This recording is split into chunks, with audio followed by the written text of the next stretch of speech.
방언 통역은 어떻게 검증할까요? 놀랍게도 성경은 느낌을 기준으로 두지 않습니다. 통역할 사람이 없으면 교회에서는 잠잠하라고 합니다. 마음이 뜨거워도 검증은 따로 필요합니다. 오늘은 그 검증의 길을 차분히 따라가 보겠습니다. 어떤 예배에서는 알아듣지 못하는 소리가 나옵니다. 곧이어 누군가 하나님이 이렇게 말씀하셨다고 합니다. 그 말을 곧이곧대로 받으면 마음이 흔들립니다. 거절하면 성령을 거스르는 것처럼 느껴지기도 합니다.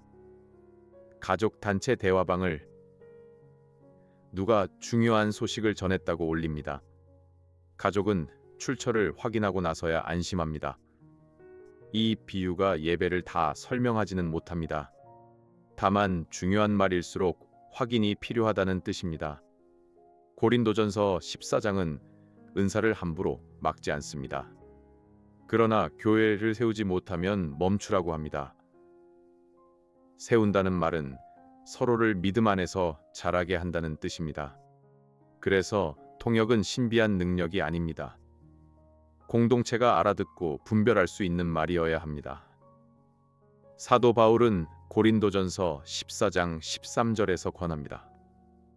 방언으로 말하는 자는 통역하기를 기도할지니 통역은 뜻을 교회에 풀어주는 일입니다. 자막 없는 외국 영화를 떠올려 보십시오. 소리가 있어도 줄거리를 따라가기 어렵습니다. 자막이 생기면 같은 장면이 이해됩니다. 이 비유는 성령의 은사와 완전히 같지 않습니다. 다만 알아듣는 말이 사람을 세운다는 뜻입니다. 바울은 고린도전서 14장 19절에서 더 분명히 말합니다. 교회에서 남에게 가르치기 위하여 깨달은 마음으로 5마디 말을 하는 것이 10,000마디 방언보다 낫다고 합니다. 은사의 목적은 신비한 분위기가 아닙니다. 그리스도의 몸이 말씀을 이해하고 순종하는 일입니다. 그리고 통역은 예언과 비슷하게 검증되어야 합니다. 하나님의 이름을 빌려 전하는 말이기 때문입니다. 고린도전서 14장 27절은 아주 구체적입니다. 만일 누가 방언으로 말하거든 2사람이나 많아야 3사람이 차례를 따라하고 1사람이 통역할 것이요. 이어지는 28절은 더 단호합니다. 만일 통역하는 자가 없으면 교회에서는 잠잠하고 자기와 하나님께 말할 것이요. 아파트 방송을 떠올려 보십시오. 여러 집이 동시에 확성기를 켜면 안내가 안 들립니다. 한 사람이 또박또박 말할 때 주민이 움직입니다. 이 비유가 예배의 신비를 다 담지는 못합니다. 다만 질서는 성령을 막는 족쇄가 아닙니다. 바울은 고린도전서 14장 33절에서 말합니다. 하나님은 무질서의 하나님이 아니시요 오직 화평의 하나님이시니라. 성령의 역사는 사람을 밀어붙이는 열광과 다릅니다. 말하는 사람이 멈출 수 없다면 점검해야 합니다.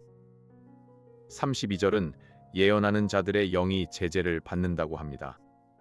제재는 스스로 절제할 수 있다는 뜻입니다. 통역도 마찬가지입니다. 검증을 거부하고 감정만 앞세우면 성의 질서를 떠난 것입니다. 통역이 나왔다면 다음 질문은 단순합니다. 그 말이 이미 주신 성경과 맞습니까? 이사야 8장 2장 20절은 이렇게 말합니다.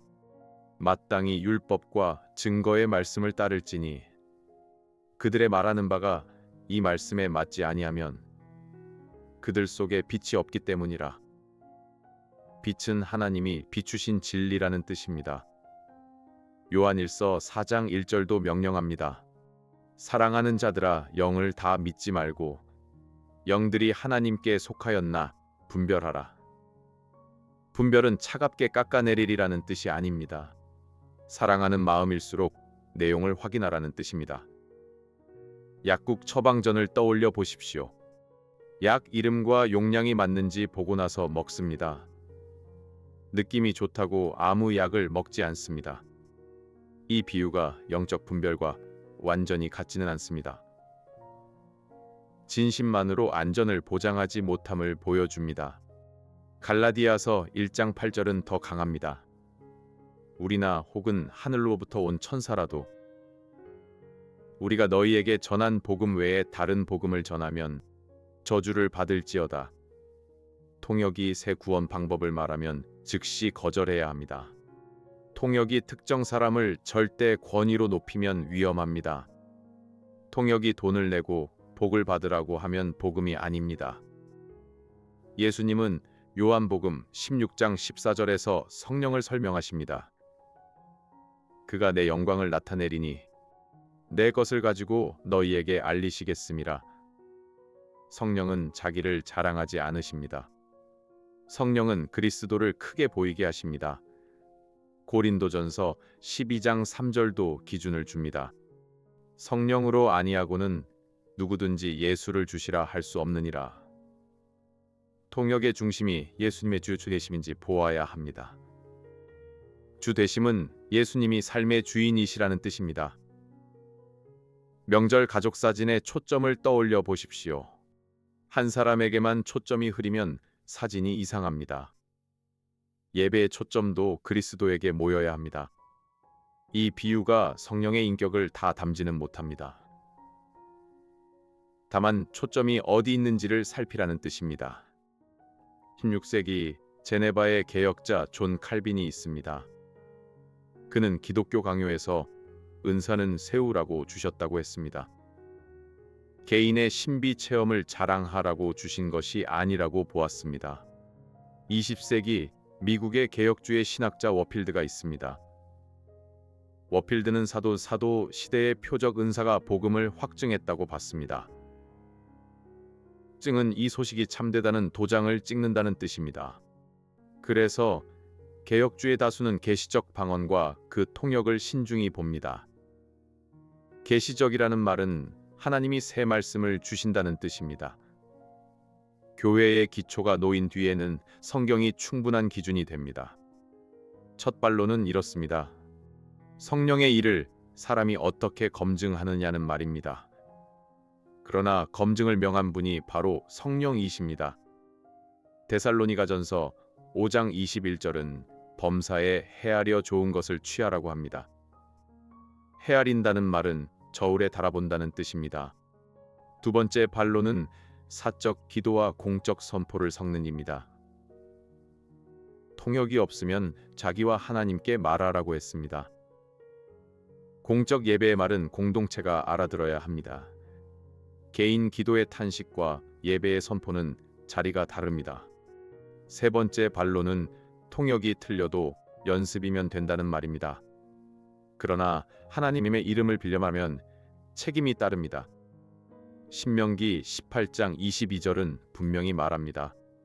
그 일이 이루어지지 않으면 하나님이 하신 말씀이 아니라고 합니다. 편의점 영수증을 떠올려 보십시오. 금액이 틀리면 기분 의롭지 않습니다. 다시 확인하고 고칩니다. 이 비유가 예언의 무게를 다 담지는 못합니다. 다만 틀린 말을 영적 연습으로 넘기지 말라는 뜻입니다. 우리는 다른 교파 성도를 조롱하지 않습니다. 체험을 함부로 가짜라고 단정하지도 않습니다. 동시에 체험을 성경보다 위에 두지 않습니다. 검증은 차가운 의심이 아닙니다. 교회를 사랑하는 책임입니다. 통역 주장을 들었다면 4가지를 점검하십시오. 첫째, 예배의 질서가 지켜졌습니까? 둘째, 내용이 성경의 복음과 맞습니까? 셋째, 예수 그리스도가 높아졌습니까? 넷째, 겸손과 사랑이라는 열매가 따릅니까? 갈라디아서 5장 22절은 성령의 열매를 말합니다. 사랑과 희락과 화평과 오래 참음입니다. 통역이 분쟁과 자랑과 두려움을 남기면 열매가 아닙니다. 김장철 배추를 떠올려 보십시오. 겉잎만 푸르다고 속이 찬 것은 아닙니다. 잘라 보아야 속이 보입니다. 이 비유가 사람의 마음을 다 열어 보이지는 못합니다. 다만 겉 분위기만으로 판단하지 말라는 뜻입니다. 방언과 통역을 강조하는 성도를 만나면 먼저 들으십시오. 그러나 기준은 사람의 열심이 아니라 기록된 말씀입니다. 통역이 없다고 성령이 없는 것도 아닙니다. 성령은 그리스도를 믿게 하시고 교회를 거룩하게 하십니다. 오늘 자신에게 물어보십시오. 나는 알아들을 수 없는 말을 영적 증거로 삼지 않았는가? 나는 성경보다 강한 느낌을 더 확실한 음성으로 두지 않았는가? 성령께서 말씀을 밝히 깨닫게 해달라고 구하십시오. 성령께서 교회를 세우는 말을 주시게 해달라고 구하십시오. 성령께서 분별과 사랑을 함께 주시게 해달라고 구하십시오. 다음에는 성령이 내주하는데도 삶이 왜 어려운지 살펴보겠습니다. 왜 하나님은 채널에서 다음 질문도 함께 풀어가겠습니다. 이 영상은 보수적 개혁주의 신학의 입장에서 제작된 변증학적 콘텐츠이며 모든 신학적 견해를 대변하지 않습니다. 본인의 신앙 공동체 및 목회자와 함께 묵상하시기를 권합니다.